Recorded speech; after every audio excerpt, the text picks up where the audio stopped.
Radhe Krishna friends, आपका दिल से स्वागत है आपकी अपनी चैनल आइडियल मेमोरियल प्रोफिशिएंसी पे। मुझे लगता है आपको ये बिल्कुल नहीं पता होगा कि अगर किसी भी टॉपिक की अंडरस्टैंडिंग क्रिस्टल क्लियर हो तो उसे याद रखना, मेमोराइज करना उतना ही आसान होता है। And I will try my best to help you with that. So without wasting much time, let's get started. So hello and welcome back to the another video of Organon of medicine, जिसमें हम कर रहे हैं revise कुछ organon के कुछ topics को, sorry revise नहीं, अंडरस्टैंड फ्रॉम कुछ ऑर्गेन के टॉपिक्स को from study of organon by doctor G Nagendra Babu. और आज का हमारा जो टॉपिक है वो है केस टेकिंग। केस टेकिंग है वो बड़ा ही लंबा टॉपिक है और उतना ही इंपॉर्टेंट टॉपिक है। इसके बहुत वे में अलग अलग रूप से क्वेश्चंस आ सकते हैं। इसके डूज एंड डोंट्स पूछे जा सकते हैं, ऑब्जेक्टिव्स पूछे जा सकते हैं, इसका फॉर्मेट पूछा जा सकता है और इसकी क्या इंपॉर्टेंस है, how our case taking is different from allopathic case taking. सब कुछ बहुत अलग अलग वे में पूछा जाता है और इसीलिए हम इस टॉपिक को थोड़ा डिटेल में, थोड़ा बेसिक चीज़ों को समझते समझते और थोड़ा धीरे धीरे इस टॉपिक्स को करेंगे। यानी कि इस टॉपिक की कम तकरीबन 3 से 4 वीडियोज़ होगी, जिसमें से ये हो सकता है पहली वीडियो है। सो without wasting much time, let's get started. सबसे पहले तो ये जो हमारी इंडेक्स है वहाँ पर जो पार्ट थर्ड है, ये पार्ट थर्ड है, उसमें केस टेकिंग, ठीक है, पूरा एक टॉपिक है। देख सकते हो कितने सारे सब टॉपिक्स है इसमें। Case taking, investigation of disease, objectives of case taking, Hahnemann's direction for proper case taking in epidemic disease, investigation of psora, record keeping and case sheet format. तो ये पूरा केस टेकिंग पेज नंबर 315 से 337 तक हम करने वाले हैं step by step. सबसे पहले स्टार्ट करते हैं पेज नंबर 315 से, इंट्रोडक्शन से। Case taking, chapter number 3. Case taking is given in the aphorism from aphorism 82 to 104. बहुत ही इंपॉर्टेंट चीज़ है, कभी भी मत भूलना। एफोरिज्म वाइवा में डायरेक्ट क्वेश्चन है, वन लाइनर्स भी पूछे जा सकते हैं, APGET में डायरेक्ट MCQs भी आ सकते हैं। सो एफोरिज्म्स को आपको डिट्टो लाइन टू लाइन याद रखना है कि कौन से एफोरिज्म में क्या चीज़ दी गई है। कुछ एफोरिज्म है जैसे कि first aphorism, second aphorism and 26 aphorism, वो एफोरिज्म्स भी आपको लाइन टू लाइन याद रखने हैं। तो सबसे पहले वो चीज़ें बाद में। अभी 82 से लेकर 104 तक केस टेकिंग दी गई है। केस टेकिंग को अगर हम दूसरी तरीके से बोले तो it is an investigation of the disease. मतलब हम क्यों करते हैं केस टेकिंग? क्या हमें मज़ा आता है या फिर हमारे पास बहुत ज़्यादा टाइम है? नहीं, डिसीज की प्रॉपर इन्वेस्टिगेशन के लिए। अब डिसीज की इन्वेस्टिगेशन में नाम से लेकर जो भी डायग्नोसिस है और जो भी हम रेमेडी दे रहे हैं और साथ ही साथ जो भी फॉलोअप है, हर एक चीज़ की बहुत ही ज़्यादा इम्पोर्टेंस है। एक एक चीज़ की इम्पोर्टेंस क्या है, क्यों सारी डिटेल्स इतनी ज़्यादा ली जाती है केस टेकिंग में, ये तो आपको समझ में आएगा। लेकिन ऑर्गेनन में क्या दिया गया है, केस टेकिंग कैसे करते हैं, क्या चीज़ें केस टेकिंग के दौरान करनी है और क्या चीज़ें नहीं करनी है, कौन से इसके ऑब्जेक्टिव्स है, कौन से इसके आइडियल्स है, और बेसिकली सारी चीज़ें जो मेथड से रिलेटेड है वो हम यहाँ पर केस टेकिंग में पढ़ेंगे। क्योंकि ऑर्गेनन ऑफ मेडिसिन है वो बेसिकली प्रिंसिपल्स की बुक है। तो यहाँ पर क्या पढ़ेंगे हम, थियोरेटिकल पर्पज से जो भी हमें पता होना चाहिए केस टेकिंग के बारे में वो। तो चालू करते हैं अभी इसको इंट्रोडक्शन से।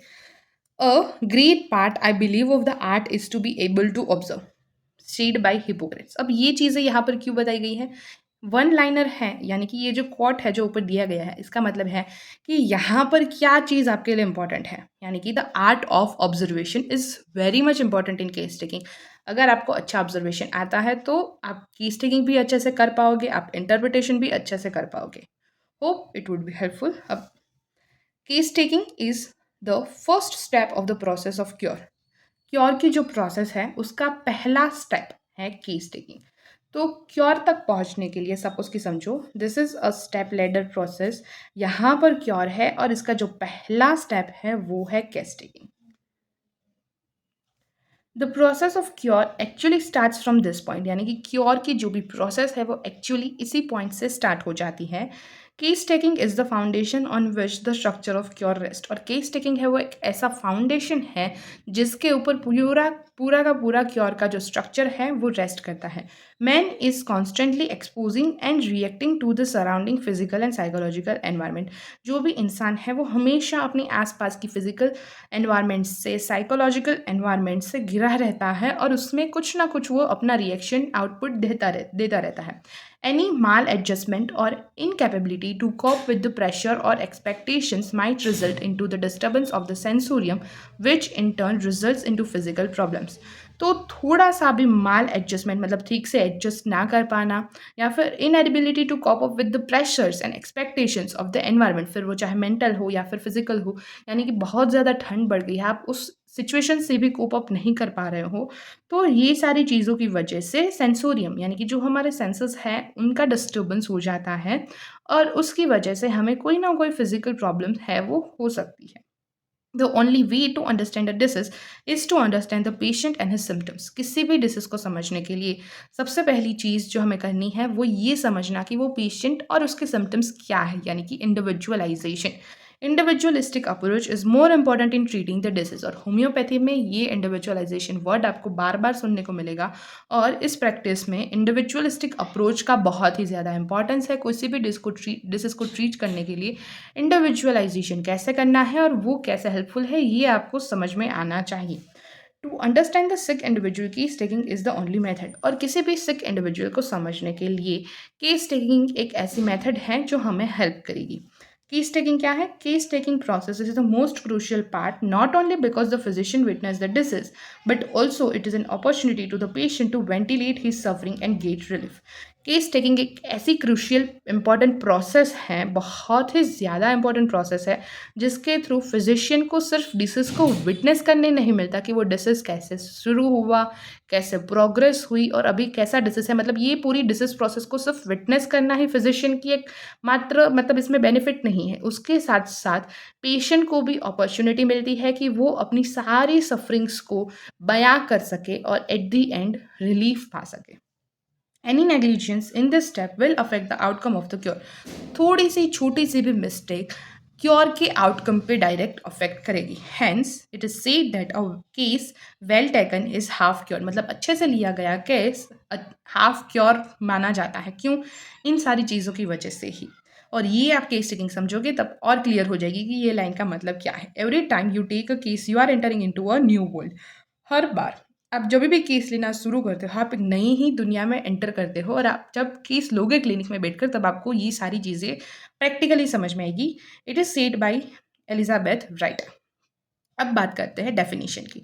द मोस्ट इंपॉर्टेंट पार्ट और the most important thing of anything, definition है वो अभी किसी भी ईयर में हो आप, अगर आपको केस टेकिंग आता है, केस टेकिंग फोर्थ ईयर में भी, थर्ड ईयर में भी, सेकेंड ईयर में भी, फर्स्ट ईयर में उतना नहीं आता तो उसमें नहीं, लेकिन आपको बेसिक कई बार सिर्फ डेफिनेशन ही पूछ लेते हैं। तो definition is the most important thing, जैसे मैंने बताया।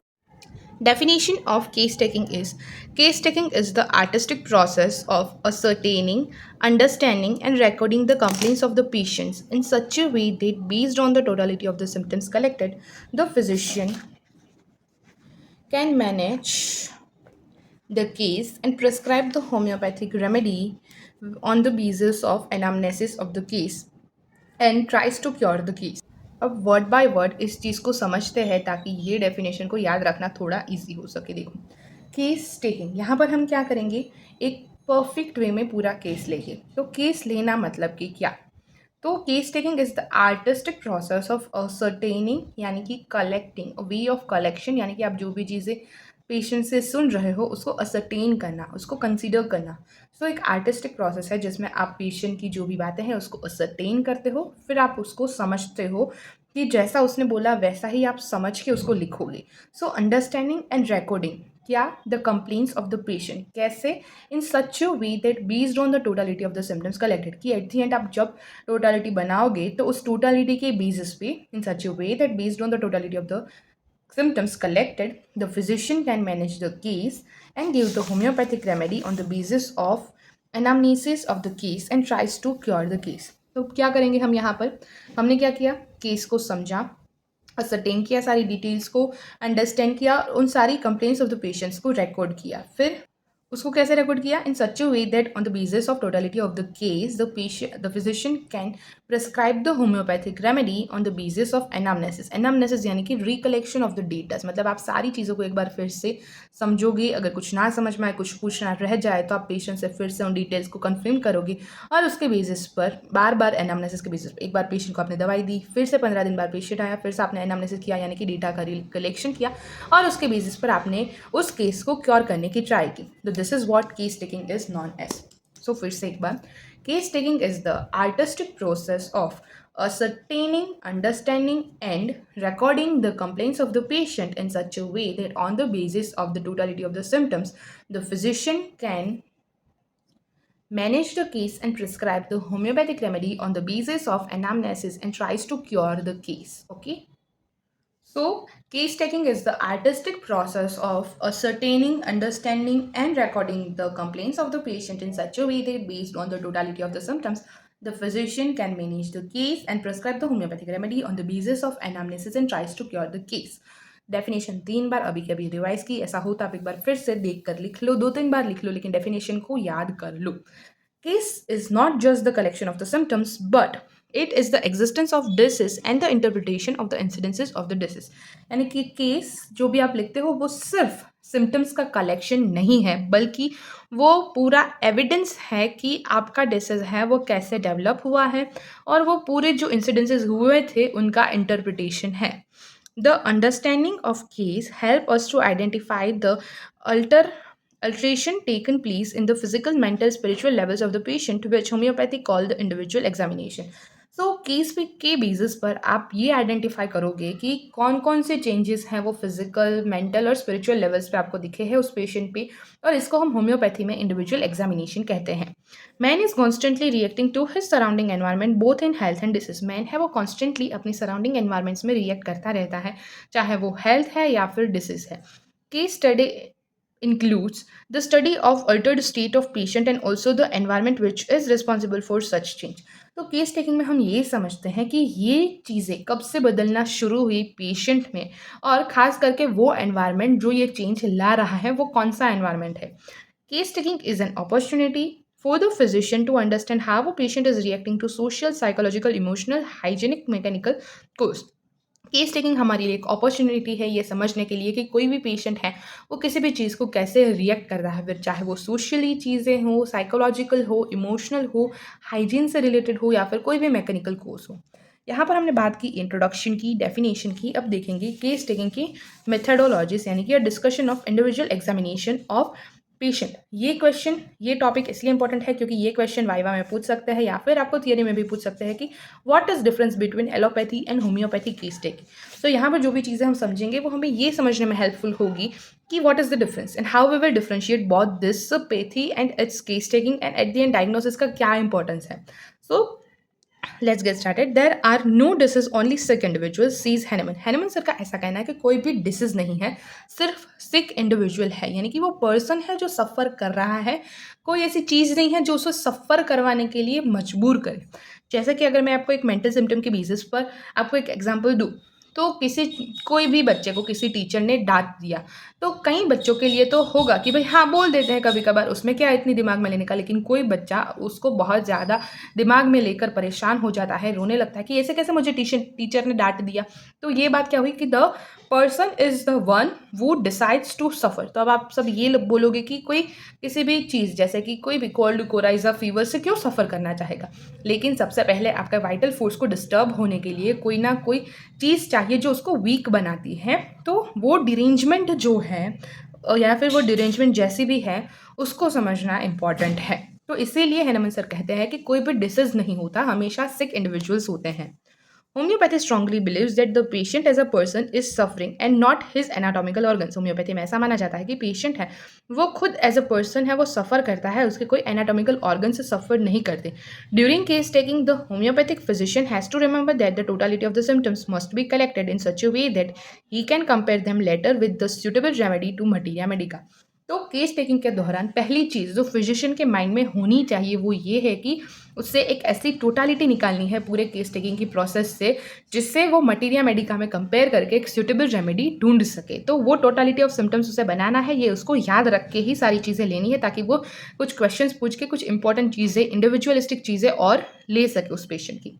So physician's concentration must be kept more on the patient's constitutional, miasmatic, individual, peculiar, queer, rare, strange and characteristic symptoms then one on the pathological symptoms. यानी कि pathological symptoms से ज़्यादा physician का concentration कहाँ पर होना चाहिए, पेशेंट्स की कॉन्स्टिट्यूशन पे, मियाजमेटिक बैकग्राउंड पे, इंडिविजुअलिटी क्या है उसमें, PQRS यानी कि पिक्यूलर, क्वीर, रेयर और स्ट्रेंज सिम्टम्स क्या है, कैरेक्टरिस्टिक सिम्टम्स क्या है.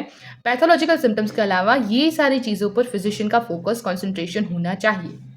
Dr. J.H. Allen, in his chronic miasms, says pathology becomes this servant not the master of our homeopathic art, यानी कि हमारी होम्योपैथी का जो आर्ट है उसमें जो पैथोलॉजी है वो सर्वर बन जाती है। यानी कि यहाँ पर हम क्या पढ़ेंगे, जब भी किसी हेल्दी ड्रग का प्रूविंग अगर हम देखते हैं तो उसमें हम पैथोजेनेसिस पढ़ते हैं। तो उस ड्रग की पैथोजेनेसिस में कई सारे ऐसे डिसीज है वो हम मैच कर पाते हैं कि डिसीज की पैथोजेनेसिस मैच कर पाते हैं। तो वो यहाँ पर क्या है कि होम्योपैथी का ये आर्ट है कि यहाँ पर हम इतनी डिटेल में चीज़ें पढ़ते हैं कि ये जो पैथोलॉजी है वो भी हमारा सर्वेंट बन जाता है होम्योपैथी आर्ट का। वो कैसे, क्योंकि बहुत सारी चीज़ें हैं, नाम दिए देने से पहले ही हम उसे संभाल पाते हैं, उसे समझ पाते हैं कि इसके बाद ये हो सकता है, अगर पेशेंट का ये लेवल अगर यहाँ से यहाँ जा सकता है, प्रोग्नोसिस अच्छे से कर पाएंगे हम। सो इसके लिए बहुत ज़्यादा प्रैक्टिस लगेगी, पेशेंस लगेगा। So have it. Further, he wants homeopathic physician, no lesion or pathological condition is the first case of any disease, for the disease process precedes them all, and the true cause always lies in the disturbed or distressed life force itself. यानी कि यहाँ पर ये बताया है कि homeopathic physician को ये हमेशा दिमाग में रखना चाहिए कि कोई भी लीजन, कोई भी पैथोलॉजिकल कंडीशन वो पहली चीज़ नहीं होगी जो डिसीज में शुरू हुई है। डिसीज की प्रोसेस उससे बहुत पहले से शुरू हो गई है, जब लाइफ फोर्स में डिस्टर्बेंस हुआ था, कोई डिस्ट्रेस आया था, उसके बाद से ही ये सारे डिस्टर्बेंस आने शुरू हो गए थे। So we must go back to the life force for all the actions and all the changes in structure of the organism itself. तो ये जो स्ट्रक्चर ऑफ द ऑर्गेनिज्म में जो भी चेंजेस हुए हैं उसमें हमें बहुत पीछे जाकर ये लाइफ फोर्स में चेंजेस क्या आए, कब से ये एक्शंस हुए, ये सब चीज़ें जाननी होगी। Our remedies deal with the miasm not with the names of the disease. हमारी जो रेमेडीज हैं वो मियाजम्स के साथ डील करती हैं, डिसीज के नेम के साथ नहीं। Hahnemann says when the picture of the disease is once accurately sketched, the most difficult part of the task is accomplished. एक बार अगर आपने ठीक से केस का पूरा पिक्चर फॉर्म कर लिया, उस पेशेंट का पूरा केस टेकिंग कर लिया, तो जो मोस्ट डिफिकल्ट टास्क है वो आपने समझो कि कवर अप कर लिया। कैसे? क्योंकि आपने जो भी चीज़ें सुनी, पेशेंट से जिस तरीके से इंटरप्रिटेशन किया और जिस तरीके से ड्रग पिक्चर निकाला, वैसी ही ड्रग पिक्चर के अकॉर्डिंग हम एक वैसे ही डिसीज पिक्चर के अकॉर्डिंग हम एक ड्रग पिक्चर निकालेंगे। तो डिसीज पिक्चर अगर गलत होगा तो ड्रग पिक्चर भी गलत आएगा। इसीलिए ये एक स्केच बनाना जो है डिसीज का वो एक डिफिकल्ट टास्क है, और ये अगर आपने कर लिया तो एक बहुत अच्छा टास्क आपने कंप्लीट कर लिया। The picture of the disease is not the pathological one, but the symptoms produced by the vital force's most individualistic manner is the result of its derangement by the miasm. जो picture है disease का वो pathological one नहीं होना चाहिए, यानी कि वहाँ पर डायग्नोस्टिक सिम्टम्स इंक्लूड नहीं होने चाहिए, but the symptoms produce by the vital force is the most individualistic manner is the result of derangement. यानी कि उसके साथ साथ जो उस पेशेंट के खुद के इंडिविजुअल सिम्टम्स हैं, इंडिविजुअलिस्टिक मैनर में जो वाइटल फोर्स ने प्रोड्यूस किए हैं और जिस वे में मियाज़म को डिरेंज किया है, वो सारी चीज़ें आपको लेना है as an important symptoms, as an characteristic symptoms या फिर PQRS symptoms. Pathology and diagnosis do not seek for nor take into consideration for the phenomena which are most significant for the standpoint of homeopathic prescriber। यानी कि homeopathic prescriber के लिए कभी भी pathology या फिर डायग्नोसिस है वो इंपॉर्टेंट चीज़ें, मैटर नहीं करने वाली चीज़ें हो गई है, वो कभी भी इतनी ज़्यादा इंपॉर्टेंट नहीं है कि मैटर करे, ऐसा स्टाउटक्लॉसकर सर कहते हैं। क्योंकि but neglecting the nosological symptoms although and not diagnosing case at all is also not recommended। लेकिन आप सारी नोसोलॉजिकल सिम्टम्स को निगलेक्ट कर दो, डायग्नोसिस ही ठीक से ना करो, वो भी चीज़ें यहाँ पर बताई नहीं जाती है। क्योंकि डायग्नोसिस तो हमें करना है ताकि हमें पता चल सके कि कौन से कॉमन सिम्टम्स हैं और उसके अलावा कौन से पेशेंट के इंडिविजुअलिस्टिक सिम्टम्स हैं, और उसके अलावा भी बहुत सारे डायग्नोसिस का इंपॉर्टेंस है, वो अलग से टॉपिक है, पूरा हम आगे जाके कवर अप करेंगे। Even to us homeopaths, diagnosis of the disease is important for safer management of the case। हम होम्योपैथ्स के लिए डायग्नोसिस इसलिए भी इम्पॉर्टेंट है ताकि हम केस का एक सेफर मैनेजमेंट कर पाए। अगर उसकी प्रोग्नोसिस हमारे हाथ में नहीं है, प्रोग्नोसिस अच्छी नहीं है, तो हम उसे अच्छी जगह पर रिकमेंड करेंगे और उसे बोलेंगे कि आप जाकर इसे दिखाओ, क्योंकि कई बार पेशेंट्स को खुद को पता नहीं होता। इसीलिए डायग्नोसिस करना वो एक सेफर मैनेजमेंट के लिए भी इम्पॉर्टेंट है। It helps in removing the common nosological symptoms and prescribing for uncommon symptoms. यहाँ पर हम क्या करेंगे, जो कॉमन नोसोलॉजिकल सिम्टम्स है उसको रिमूव करेंगे, साथ ही साथ अनकॉमन सिम्टम्स के लिए प्रेस्क्राइब करेंगे। Diagnosis helps us in identifying the curable medicine from the surgical disease. Diagnosis है वो हमें ये भी हेल्प करेगा कि वो केस है वो क्यूरेबल है कि नहीं, या फिर सर्जिकल डिसीज है, तो वो हमें ये भी आइडेंटिफाई करने के लिए हेल्पफुल होगा। Diagnosis also helps in identifying the curable medicinal disease from surgical disease. यानी कि सर्जिकल डिसीज से हमें क्यूरेबल मेडिसिनल डिसीज को आइडेंटिफाई करने में हेल्प करेगा diagnosis. Nosological diagnosis is important for a homeopath in predicting the prognosis of the case and not for prescription. कई बार अगर नोसोलॉजिकल डायग्नोसिस हमें पता चल जाए तो वो इंपॉर्टेंट होता है होम्योपैथ के लिए, ताकि वो प्रोग्नोसिस कर पाए केस का।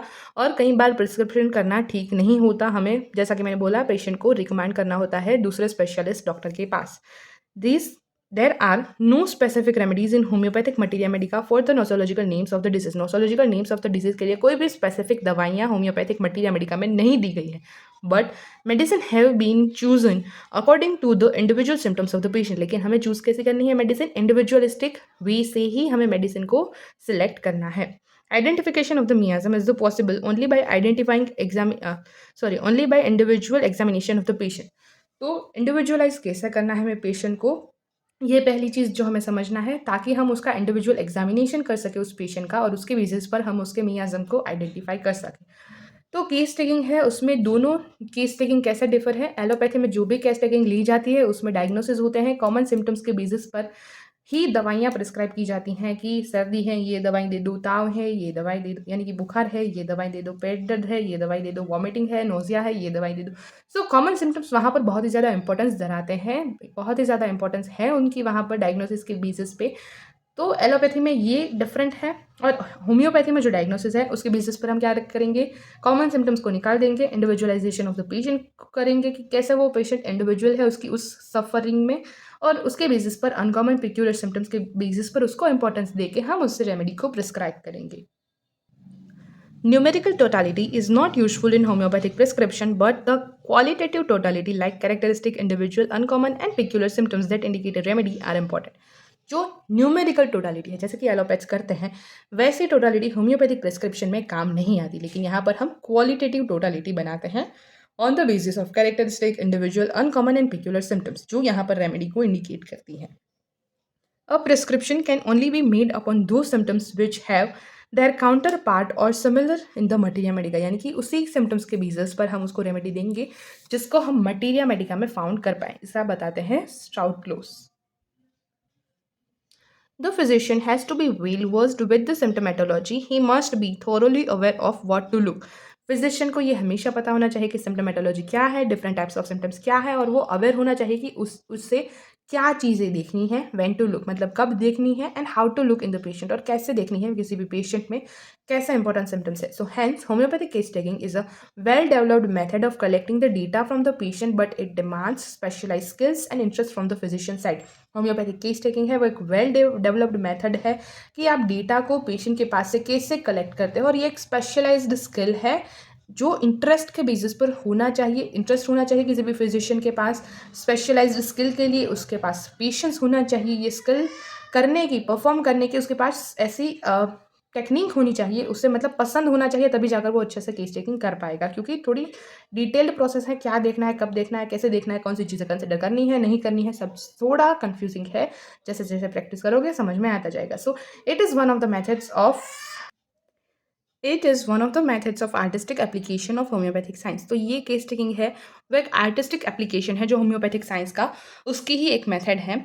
Master has given some guidelines in aphorism 82 to 104 for the aspiring homeopaths, यानी कि केस टेकिंग यहाँ पर अच्छे से मेंशन है इन द एफोरिज्म 82 to 104। तो ये हो गया हमारा first part of case taking, जिसमें हमने कवर अप किया इंट्रोडक्शन को, डेफिनेशन को, और केस टेकिंग की मेथडोलॉजीज का डिस्कशन किया कि कैसे इंडिविजुअल एग्जामिनेशन करेंगे हम किसी भी पेशेंट का, how allopathic case taking is different from homeopathic case taking, या फिर how homeopathic case taking is different from allopathic case taking. और ये सारी चीज़ों को समझने के बाद इस वीडियो को हम यहीं पर एंड करते हैं। कल से हम एफोरिज्म में डीप डाइव करेंगे। तो मिलते हैं नेक्स्ट वीडियो में, तब तक के लिए tata see bye bye and take care. Thank you so much guys for watching this video till now. Also give your valuable feedbacks and suggestions in comment section, और हाँ, like करना, share करना and subscribe करना गलती से भी मत भूलना। Stay tuned, take care, मिलते हैं नेक्स्ट वीडियो में, तब तक के लिए टाटा बाय बाय।